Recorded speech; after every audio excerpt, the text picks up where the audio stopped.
How's it going, everyone? Jesus here, aka Tyrant Dominus, and I'm here to tell you a little bit about Anchor. Anchor is the one-stop shop for recording, hosting, and distributing your podcast. And best of all, it's 100% free and ridiculously easy to use.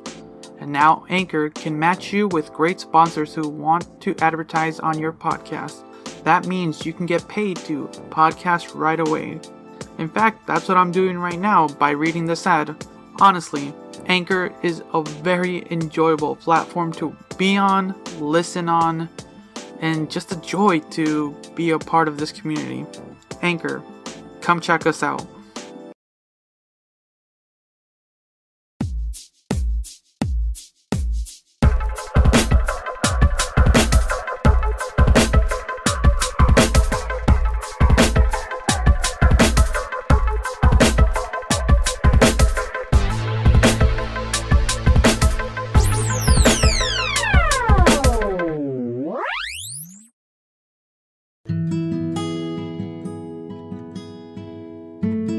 And welcome back to Reactioncast. It's your host Jesus, aka Tyrant Dominus, here to bring you another anime review.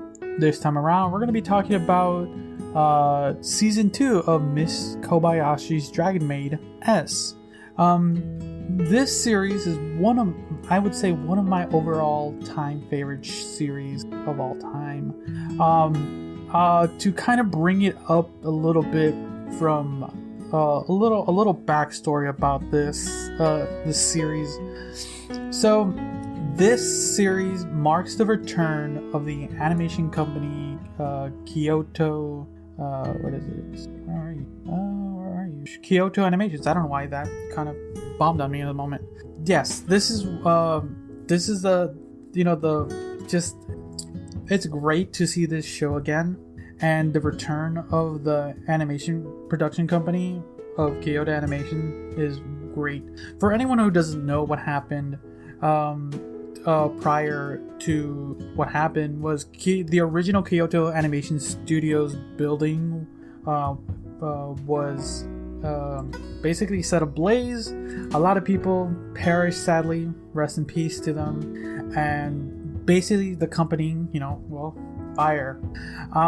So a lot of their projects were, missing in action, and no one really knew what was going to happen, and we just kind of were okay. Until a little while ago, because the books for Miss Kobayashi's Dragon Maid was still coming out. There's still plot and stuff, but it's just the production company was not there no longer. It's wonderful to see that the company's back, the atmosphere, the people are back, and you can, for the most part, see it in this season of Dragon Maid. This season of Dragon Maid was like led by what's the name of this gentleman? Where are you? I literally just finished reading the article. Their Japanese names always skip me sometimes, though. Ishihara. What's his first name? Why did I miss his first name? And I'm trying to see where is his. For now, I'm just gonna go with Ishihara until I can find his name. But you can kind of tell.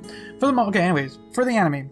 For the most part, this season of Kobayashi was a wonderful return to basically the return of Toru and her friends and this crazy world they live in amongst dragons and humans, and really just a fun time to watch again this group, because season 1 of Dragon, we'll just call it Dragon Maid for now, it's a little bit easier than reading the entire title, was this sweet somber tale. And from what I've read of the article, they had an interview with Ishihara, and just really kind of went into kind of what brought back kind of the studio and kind of how they handled the Dragon Maid anime. And I think if I'm trying to find the quote, it was a wonderful quote. There we go. I'm going to quote this. Quote, I'm trying to keep the style of Miss Kobayashi's Dragon Maid that the first anime series and the original work had, said Ishihara. I'm taking over from the previous series. I'm not trying to change the atmosphere. End quote. But yeah, you can, for the most part, you can feel that in the show. Like, it still has those elements that were back in season 1, because they still have the original works. They still have that, but you can tell, depending on who takes the direction, the lead on some stories, you can feel a different way of storytelling. In a sense, it's weird how I'm phrasing it, but you can kind of feel it in the show. Some of the set pieces they chose, because this was for sure one of the most intense, action oriented, but one of the most heavy, emotional oriented seasons for sure. And watching it really was a wonderful just sit down to just the Dragon Maid series, because this one had to kind of introduce the new dragon Ilulu, I hope I pronounced that right, and her character a little bit, and then kind of just understand the concept once again. We got this a little bit back in season 1, this concept of how dragons and humans interact with each other. You got this with a wonderful, interesting backstory between Toru and, oh my god, why am I blanking at the dragon, the sea serpent girl name? Oh my god, I literally had her name in my head a few minutes ago. But basically their backstory a little bit on how they interacted in the human world, and basically learned a little bit more of Toru's backstory and how she actually ended up back on how she ended up on Earth and stuff. What's the story there? Because we never really got a full story of how she ended up on Earth and met Kobayashi. So that was so great to see. And some of this kind of these movements where Kobayashi also has to kind of get into finally come to an understanding a little bit of what her relationship with Toru is and things like that. Like I said, it's interesting to see and watch and just feel the show. And I don't know what more to say. It's just a fun season. There was not really that really hindered it too much. I can't really think of anything that kind of that was not that great, because every moment was just a nice, sweet moment. And they handled it pretty well compared to season 1, where they had these very a lot of these little very mini-sodes and everything, which were sweet. They kind of did that. There was this weird mini dragon series, which were fun. But going into this one, where every mini-sode was a little bit longer and a little bit more contained stories, and I kind of like that a little bit better. As far as length, if you guys watched my Star Wars Visions review, you can tell that length has been a thing for me at the moment. But for sure, Dragon Maid was great to see.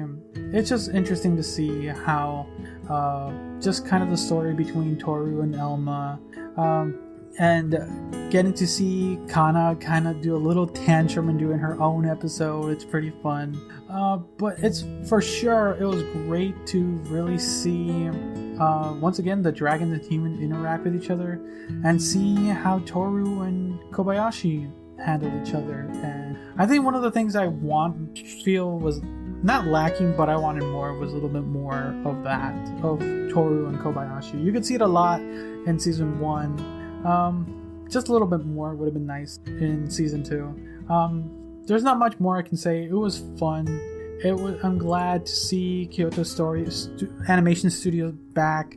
I am so looking forward to what more is gonna happen, and it's great to see how everyone's doing over there.